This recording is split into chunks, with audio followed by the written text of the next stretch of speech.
উপস্থিত শুধু এ পর্যায়ে আপনাদের সম্মুখে কিছু সংক্ষেপে আলোচনা করবেন আমাদের শ্রদ্ধেয় কোড়েকের এলাকা ব্যবস্থাপক মহোদয়। বিশেষভাবে অনুরোধ করছি এলাকা মহোদয়কে তার বক্তব্য পেশ করার জন্য।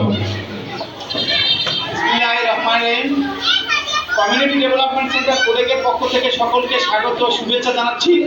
আমরা আসলে এই যে প্রোগ্রামের জন্য এখানে আসছি, কোড়েকের CSRS একটা ফান্ড আছে, যেটা প্রতি বছর আমরা বিভিন্ন স্কুলে আমরা কিছু ব্যাগ, কম্বল, সামাজিক স্বাস্থ্য ক্যাম্প এগুলো করে থাকি। সেই প্রোগ্রামের ধারাবাহিকতায় আমরা এবারও এই স্কুল ব্যাগ বিতরণ করছি। কিন্তু আমরা যে ব্যাগটা বিতরণ করার জন্য স্যারকে নিয়ে বসে আছি এখানে, আসলে এই ব্যাগটা আমাদের এই এলাকার জন্য ছিল না, এটা ছিল হচ্ছে রাঙামাটিতে ব্রিজ স্কুলে।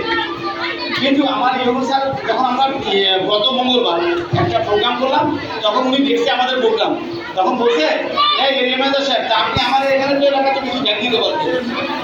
তখন ওই আমাদের এখানে সম্পূর্ণ স্কুলে গেছিলাম, আমার ব্যাগ ছিল 60টা। 60টা ব্যাগ হলে আপনি দেন না।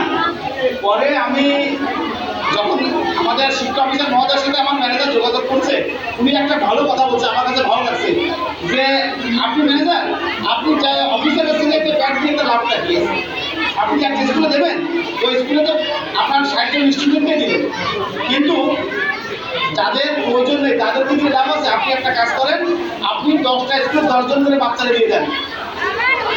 এটা আমার কাছে খুব ভালো লাগছে। যখনই বলছে আমি বলছি ঠিক আছে, তাহলে আপনি সেভাবেই অ্যারেঞ্জ করেন।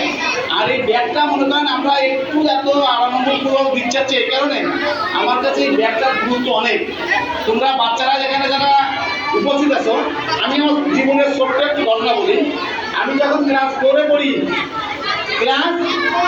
তখন আমি আমার ফুপু, আমার সম্পর্কে ফুপু হতেন, উনি 5-এ পড়তেন, ওনার ব্যবহার করা ব্যাগটি আমাকে দিয়েছিল। আমার মনে আছে আমি এই ব্যাগের এই জায়গাটা নিজ হাতে সুচ দিয়ে সেলাই করে নিয়েছিলাম।